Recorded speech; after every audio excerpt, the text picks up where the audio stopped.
Good morning, students. Welcome to today's biology class. This is the fourth video lesson of your chapter number 1, Plant Life. In the previous video lesson, we have read about flower, pollination, types of pollination, agents of pollination, and fertilization. In this video lesson, I am going to teach you about fruit. So, the learning objectives of today's class are formation of fruit, parts of a fruit, layers of pericarp, dry and fleshy fruit, and along with that we are going to practice the book exercise, that is the objective type questions given at the end of your chapter in your textbook.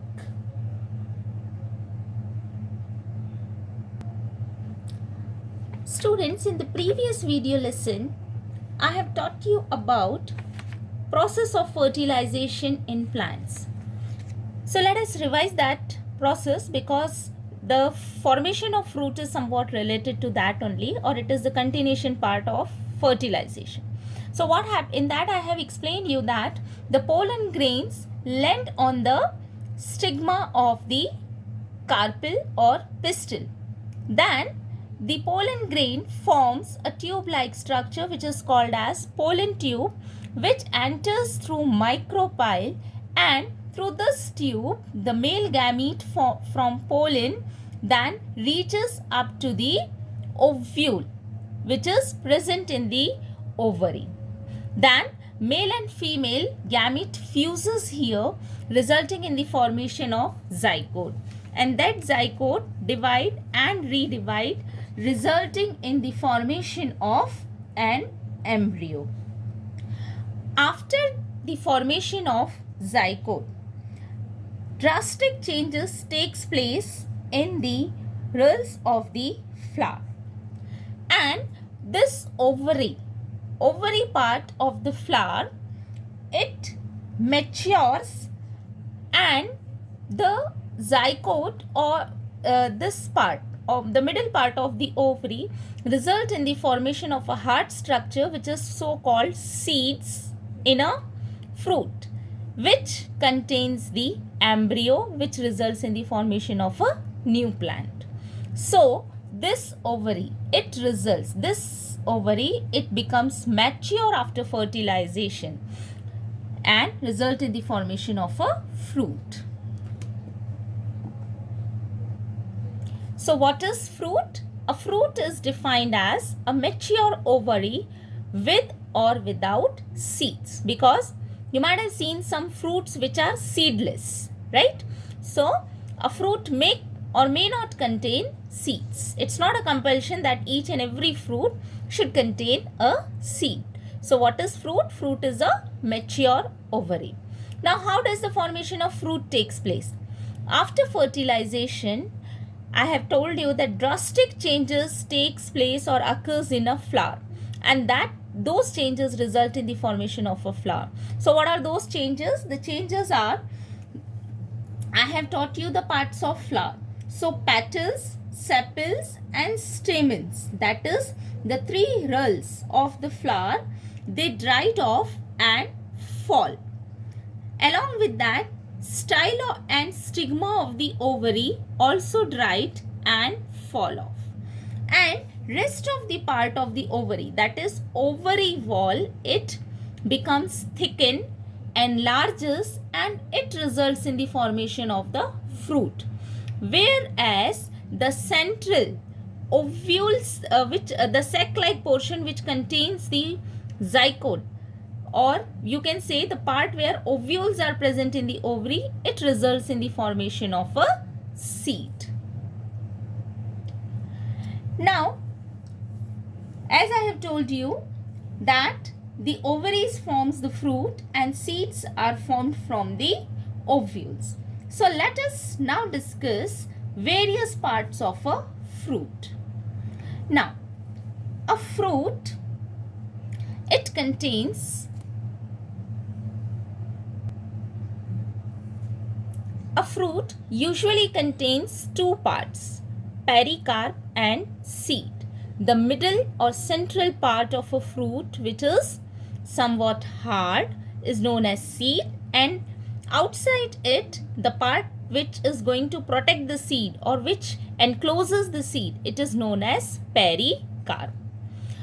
A mature or a ripe fruit, it consists of layers, and those layers, different layers, are collectively together known as pericarp. This pericarp, it develops from the wall of the ovary. As I told you that ovary wall result in the formation of fruit. So pericarp develop from the walls of the ovary. And different types of fruits have different types of pericarps. Okay, so the pericarp may be hard and dry, as in the case of dry fruits. Okay, or it can be juicy and fleshy, as in the case of succulent or fleshy fruits. Now, let us discuss about the pericarp portion. Pericarp is of the fleshy fruit. It mainly consists of 3 layers. Okay, why I am telling you especially of fleshy fruit? Because in the case of dry fruits, all the layers they are not differentiated into different layers. They are going to form a single layer in the case of dry fruits. That's why I am telling you that a pericarp consists of 3 different layers in the case of fleshy fruits. And these are, first one is epicarp or exocarp. Exo means outside. Okay, so this thin outer layer of any fruit, okay, that is the outermost part which is visible of a fruit. In the case of mango, it can be yellow orange, green or yellow, like that. Okay, in the case of apple, the red colored layer, it is the epicarp or exocarp. This is the outermost and edible layer in most of the fruits. And this layer protects the inner parts of the fruit from the damage. The second layer is mesocarp. Now you can observe this central fleshy portion. This is known as mesocarp.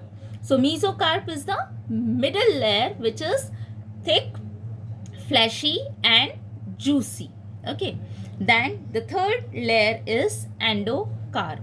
This is the endocarp which is going to surround the seed. This is seed, and outside the seed there is a thick layer. If you have observed raw mango, okay, raw mango out of which we are going to make pickles, so you might have seen there is a tough structure outside the seed of raw mango. That white tough or hard layer is the endocarp. So it is the innermost and hard layer which encloses and protects the seed. Now you can observe these parts. See, I am talking about raw mango. You can observe here it clearly. This green layer, this thin green layer is the epicarp. This white, light green part or white part is the mesocarp. Okay, and this is the seed. Outside the seed there is a tough white layer. Okay, that is the endocarp. I think you might have got what I am talking about, and you have observed this in your day-to-day life.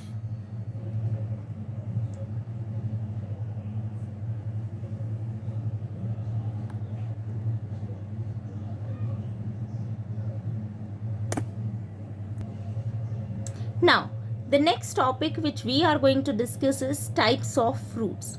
So, mainly there are 2 types of fruits. One is dry fruit and another one is fleshy fruits. And afterwards, these 2 are again classified, and in that manner, there are 4 types of fruits which are classified. But those 4 types you are going to read in higher classes. Up to your level, you just remember that there are 2 types of fruits: fleshy fruits and dry fruits. So what are dry fruits?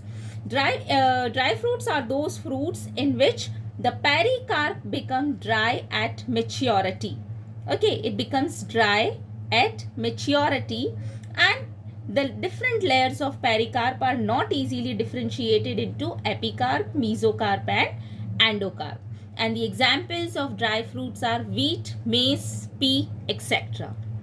Now, you may have a question in your mind that if you're talking about dry fruits, then the name in our mind comes are almonds, walnut, cashew nuts. Okay, but those dry fruits are different from the these fruits about which we are talking, because in these almonds, walnut and cashew nuts, the majority of water content dries up naturally. Okay, so these wheat, maize, pea, they are also under the category of dry fruits. And the second type of fruit is fleshy fruits. In this type of fruits, the pericarp develops into succulent tissues, as in the case of oranges, tomatoes, okay, cherries, etc. Means they are more juicy. The solid part is less and the liquid portion is more, okay, juicy, as you have seen the oranges. Okay, so they contain more amount of liquid content as compared to the solid part.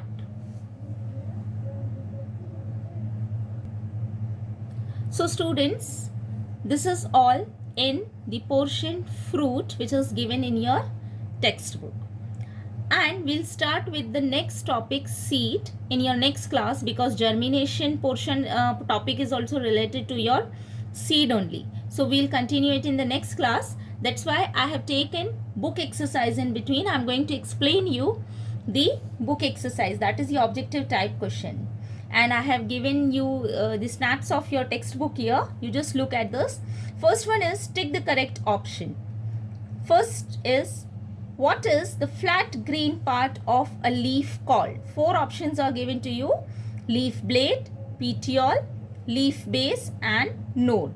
So your answer will be leaf blade. The flat green part of the leaf is called leaf blade. Second one is, which of the following attaches the flower to the stem? Your options are petiole, sepal, pedicel and carpel. Your answer is pedicel, that is the stalk which attaches the flower to the stem. Third one is, in which of the following are the leaves of a cactus plant modified into? The leaves of cactus are modified into, I have explained you about the modification of leaves. Okay, so in the cactus, the leaf is modified into spines. Okay, then the fourth one, which of the following is the male part of the flower? This is also, I have explained you, the male part of the flower is called stamen. Fifth one is, which of the following plant's leaf has parallel venation? Venation also I have explained. So parallel venation is found in the leaf of banana. Then the B question is your fill in the blanks. In that, the first one is, the dash of the Venus flytrap are modified to trap insect. So which part of Venus flytrap plant are modified to trap insect? I have explained you the modification of leaves. So in the blank, your answer will be the leaves of the Venus flytrap are modified to trap insect. Second one, the tip of lamina of a leaf is called leaf apex. A flower is attached to the stem with a stalk called the pedicel.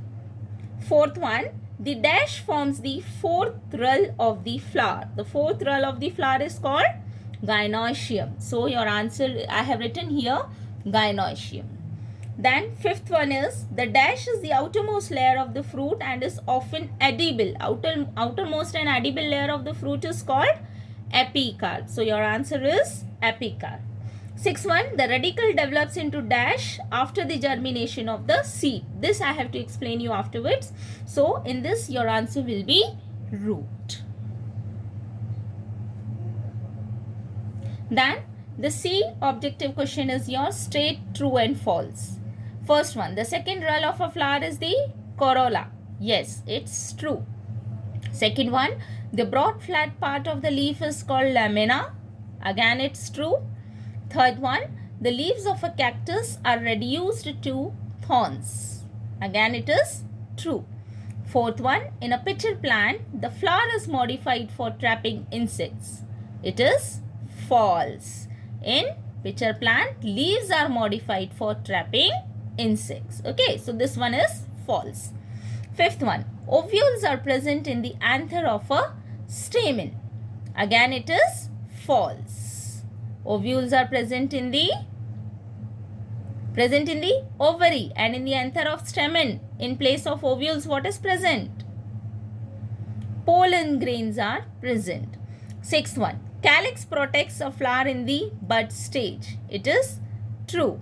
Seventh one, flowers pollinated by water are brightly colored. It is false because flowers pollinated by water are dull or mostly white in color. So this is all for today's class, and that is with this I'm going to wind up my class here. In the next video lesson, I'll teach you about seed, then germination and types of germination.